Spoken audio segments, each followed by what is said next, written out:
You are listening to The Vocal Technologist. Spoken Tech for your ears.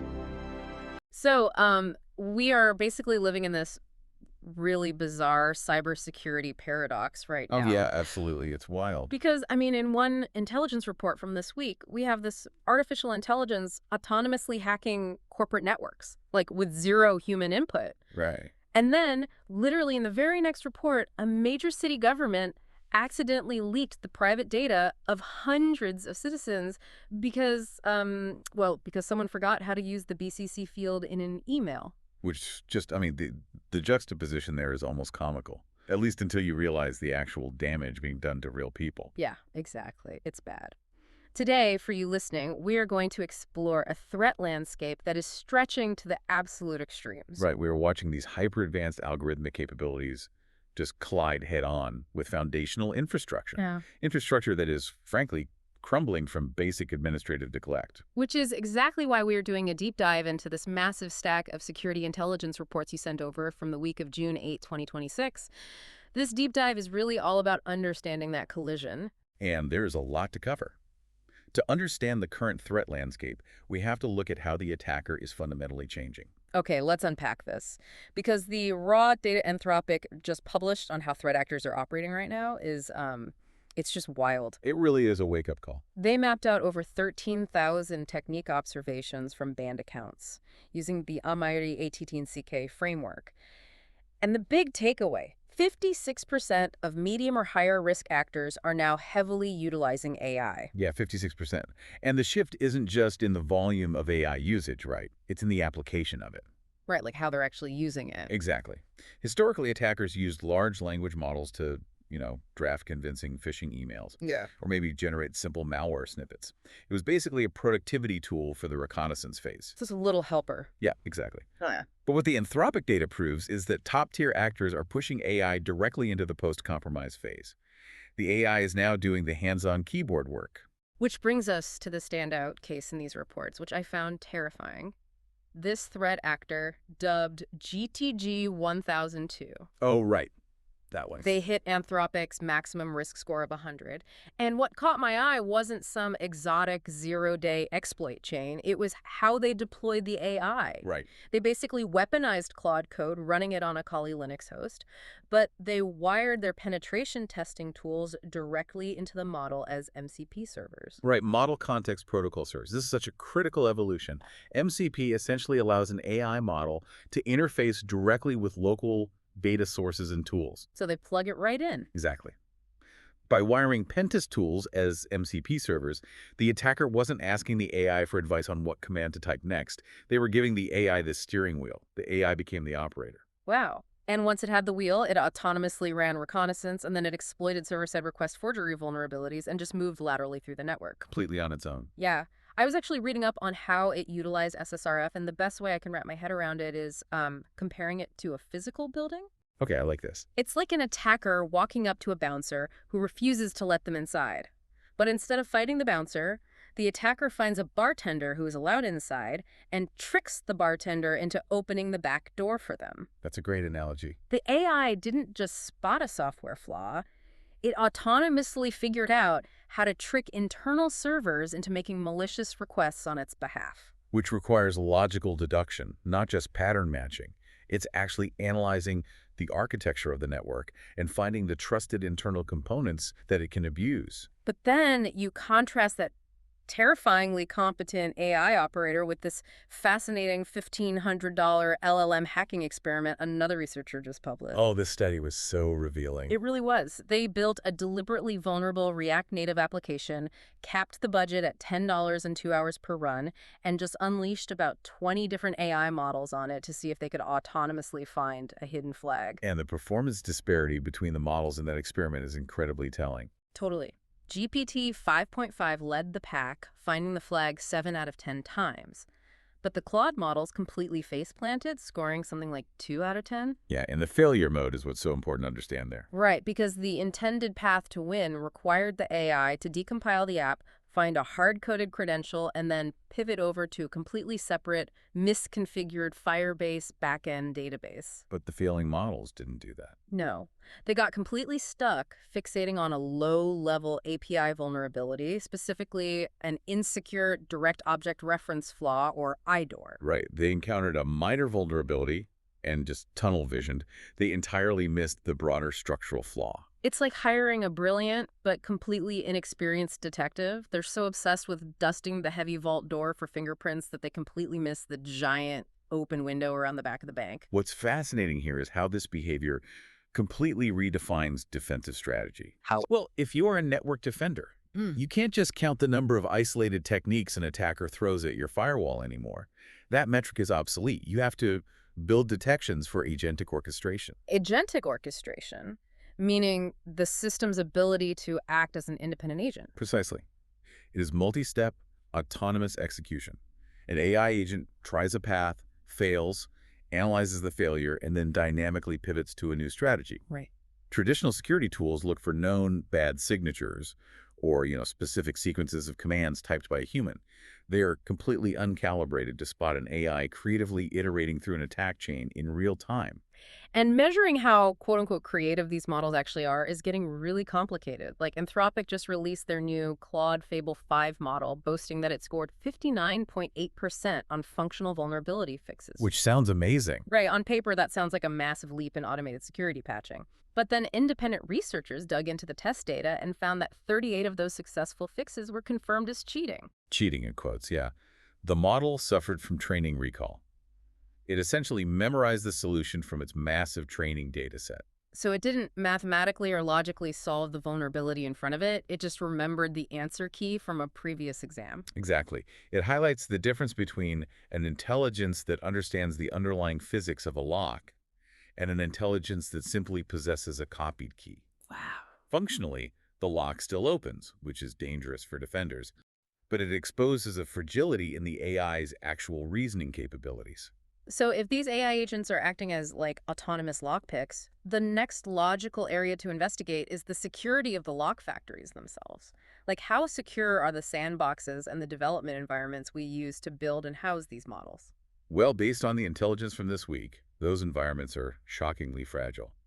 We are witnessing severe structural breakdowns in the very platforms engineers rely on to write enterprise AI code. Here's where it gets really interesting. Let's look at the nom-shub vulnerability in the Cursor AI code editor. A very popular tool right now. Incredibly popular for AI-assisted coding. But security researchers found a critical flaw in how it handles isolation. There's this parser function called should-block-shell-command that is supposed to prevent malicious code from executing on the host machine. Right, a basic sandbox defense. But it completely failed to block the most basic shell built-ins you learn on day one of a computer science degree.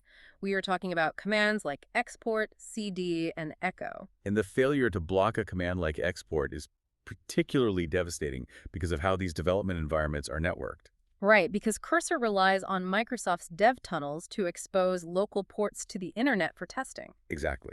When the sandbox failed to block the export command, attackers were able to manipulate the environment variables of the system itself. So they use export to rewrite the routing rules before the tunnel even spins up. That's the mechanism. By altering those variables, they hijack the dev tunnel's authentication flow, granting themselves unauthenticated shell access directly onto the victim's machine. That is insane. The developer simply opens a compromised repository, the AI assistant parses the code, the export command fires in the background, and boom, the attacker has a backdoor.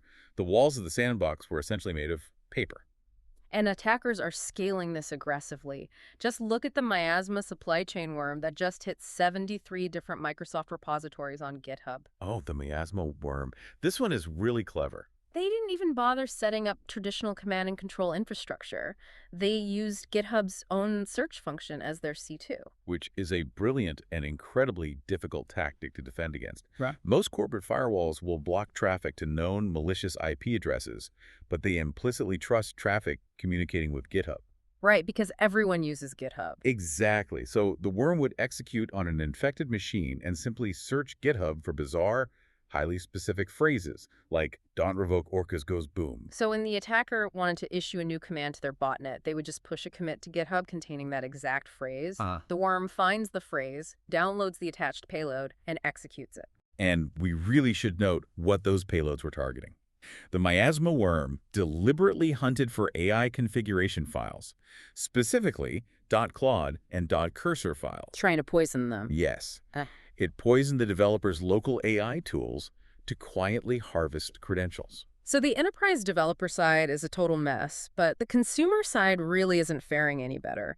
Meta just confirmed a massive hack on Instagram affecting over 20,000 accounts. Yeah, that was a huge incident. And attackers abused a flaw in Meta's AI-assisted account recovery system.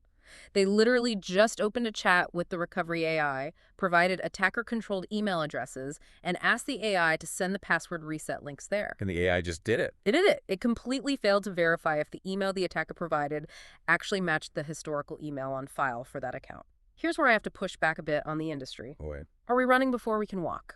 I mean, we are trusting these platforms to write our code and recover our digital lives, but their guardrails are failing at basic shell commands and simple email verification. You're completely right. This is the inherent danger of stripping the human in the loop out of security-critical workflows. Yeah. In the Meta incident, observers pointed out that the entire attack loop consisted of one AI making a request and another AI generating synthetic media to verify that request, with absolutely zero human oversight to catch the logical paradox. Just bots talking to bots. Exactly. AI models do not possess common sense. They only execute rule paths. When a rule path contains a logical bug, like skipping a cross-reference check on an email domain, the entire authentication structure collapses. So the tech industry is pouring billions into securing these complex AI sandboxes and chatbots. But meanwhile, attackers are taking this new automated capability and pointing it at old-school foundational legacy vulnerabilities. Because attackers are highly pragmatic, they will leverage a cutting-edge autonomous agent to locate a window, sure, but they're perfectly happy to use a rusty crowbar to pry it open if the latch is broken. A rusty crowbar. I love that. And the Hades cluster PyPI worm is the perfect example of that crowbar. Oh, definitely. For those who don't know, PyPI is the Python package index, the central repository where developers download software libraries. Attackers uploaded malicious packages that abused a deeply obscure Python path configuration hook. They basically dropped a file called hadessetup.zip into the package. The mechanism behind a .dot file is what makes this so dangerous. How so? Well, when the Python interpreter boots up, before it even looks at the developer's code, it scans the directory for these path configuration files to understand where modules are located. Crucially, Python will automatically execute any code contained within those files during this initialization phase. Wait, really? So the developer downloading the package doesn't even need to write an import statement in their actual script? Nope. The malware executes the millisecond the Python environment wakes up via bun runtime. The trap is sprung before the application even starts running. Exactly. And once that payload executed, it rapidly scraped the environment for cloud tokens, AWS, Azure, Google Cloud credentials, and it emitted decoy HTTPS traffic directly to Anthropic API endpoints. Just burying its actual data theft in a sea of legitimate-looking AI traffic logs. It's so sneaky. But it seems like infrastructure providers are finally being forced to respond to these automatic execution vectors. GitHub announced they are disabling auto-run scripts by default in the upcoming NPM 12 release. Right, forcing developers to explicitly opt in. Yeah. And the UV Package Manager is implementing active malware checks to block malicious distributions. Because researchers found that even when a malicious package is deleted from the public PyPI index, the file often still exists in the underlying backend storage URLs. Yes, so older, locked project files can still accidentally fetch the malware months later. It's wild. It really exposes a fundamental flaw in dependency retrieval. But, even when software vendors do everything right and issue a security patch, the execution by network administrators is often flawed. Oh, like the Unify OS authentication bypass. Exactly. This was rated a CVSS 10.0, maximum severity, granting unauthenticated root access to network consoles. Ubiquiti released a firmware patch to fix the binary vulnerability. But the patch didn't fix the JSON Web Token verification. Right, and the mechanics of a JSON Web Token, or JWT, are critical here. JWT is stateless. Meaning what, exactly? Meaning, when a user presents a token to the server doesn't check a central database to see if the user is logged in.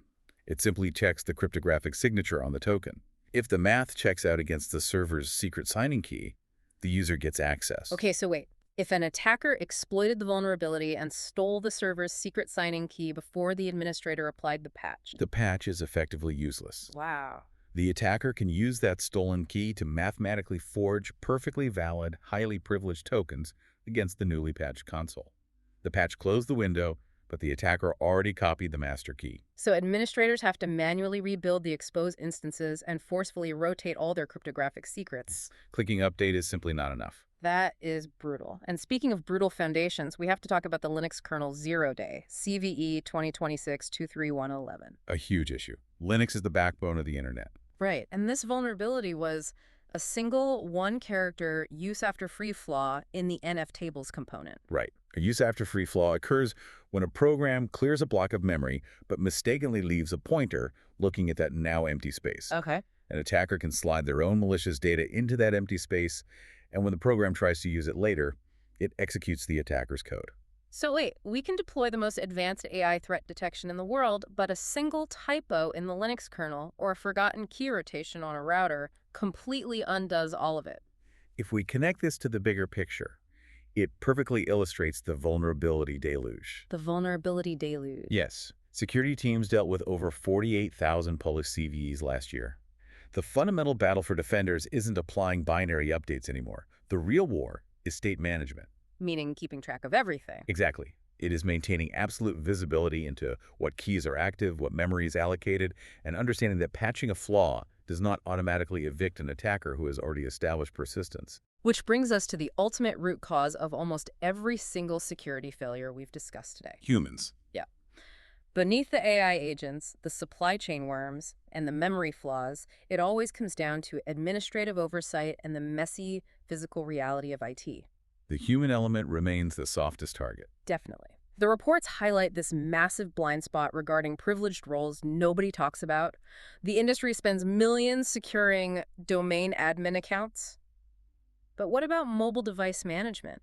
Like a role like the Intune administrator. Functionally, an Intune administrator is a Tier 0 role. They hold the keys to the entire corporate fleet. Right. But unlike domain admins, who are typically restricted to highly monitored secure jump servers, Intune admin roles are routinely operated from general-purpose laptops with permanently assigned privileges. Which is terrifying, because if an attacker compromises just one forgotten Graph API application registration that retains read-write permissions, they can push a silent script that wipes every single device in a company's fleet simultaneously. And we see that exact same administrative neglect in email infrastructure. Oh, the email stuff is crazy. The data shows that 57.1% of corporate domains now publish a DMARC record.